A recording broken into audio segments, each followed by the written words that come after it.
So in this video, we're going to talk about the power of purpose and how powerful purpose is when attracting women. You see, purpose is one of the most attractive qualities a man can have. A man on purpose is so attractive to a woman that it's actually almost ridiculous. So I'm going to talk to you a little bit about what that kind of purpose is. And I'm going to do that by reading you a quote from Deida.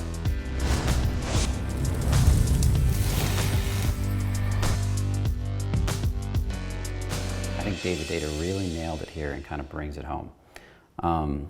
So if you don't know your purpose, discover it now. The core of your life is your purpose. Everything in your life, from your diet to your career, must be aligned with your purpose if you are to act in coherence and integrity with the world. If you know your purpose, your deepest desire, then the secret of success is to discipline your life so that you support your deepest purpose and minimize distractions and detours. That's really written for men. I believe that quote comes from Way of the Superior Man. And it's a powerful book. If you haven't read it, make sure you read it. One of the things that Deida talks about is that a man's purpose has to be greater than his relationship, greater than his woman. It has to be greater than himself. It's a purpose that drives him. If you think about men on purpose, they created movements, they had passion. A purpose could be something simple. It could be to your guitar and music could be your purpose. You ever seen a struggling artist who has this strong sense of purpose, and yet women flock to him? They can't get enough of who he's being, his artistry, and his purpose, his drive. It's really the drive that drives the women to him. Look at somebody like Richard Branson, if you haven't read the book Losing My Virginity. There's a man that lives on purpose. He's driven all the time by greater and greater purposes to where he's gotten to be now. And somebody else would be Martin Luther King. Look at Martin Luther King. I have a dream. There were a lot of civil rights speakers, but they didn't command an audience like he did because his purpose was so powerful, he captivated a nation. So I want to invite you into discovering your purpose. Now, for a lot of men, they don't know what their purpose is. They can't figure it out. They're kind of floundering.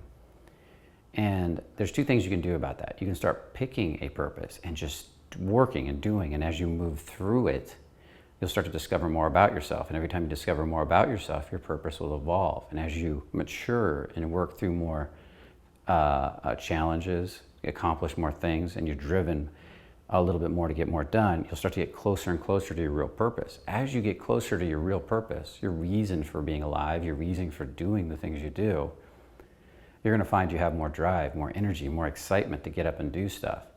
That little things won't get in the way of you accomplishing that purpose. And that's very powerful, and it's very magnetic to other people. And then there's another thing you can do. I've purposely never done this, but I think it really illustrates a point. And I'm almost surprised I haven't done this because I think it would be a great experiment.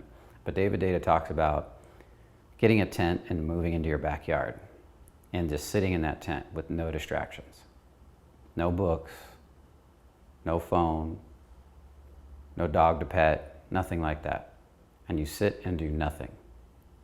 And you do not move until you're driven by purpose. If you're going to go pet the dog, you go to pet the dog because there's a sense of you really wanting to bond and connect with the dog.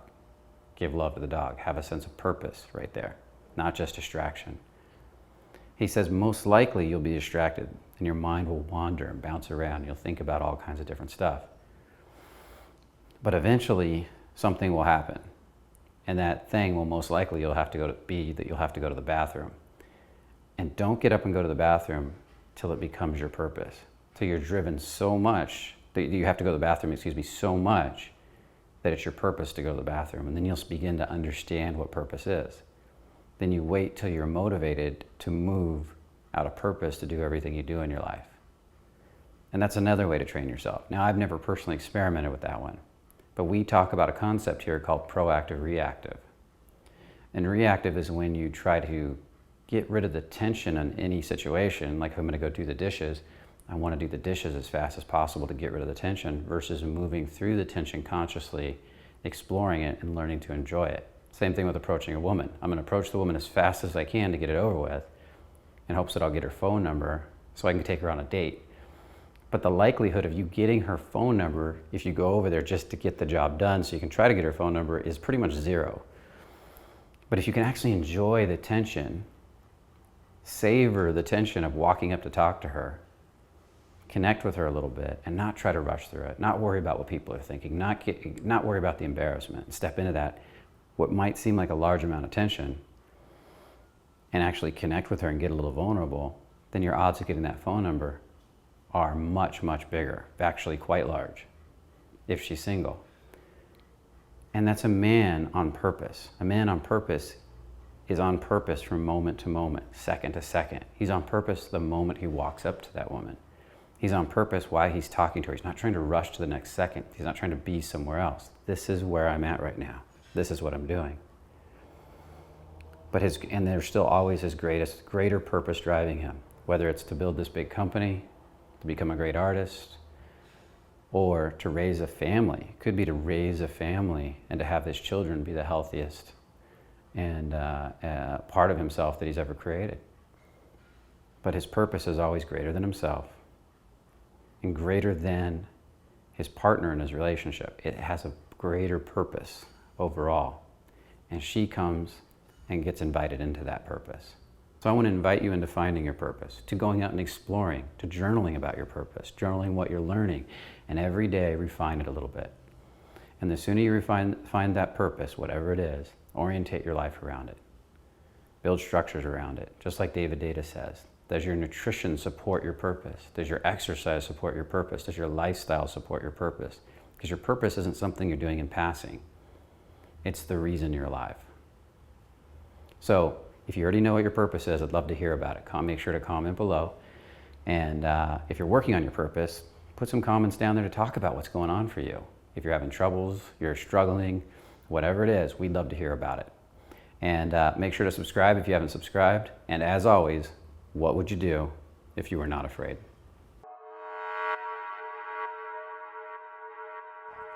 Because the real truth is you draw what you are. I want you to take a moment and think about that. You draw what you are. So if you're drawing people into your life that aren't happy, that are miserable, that are upset, that are angry, it's gonna take a long time, if ever, for you to get to that end result.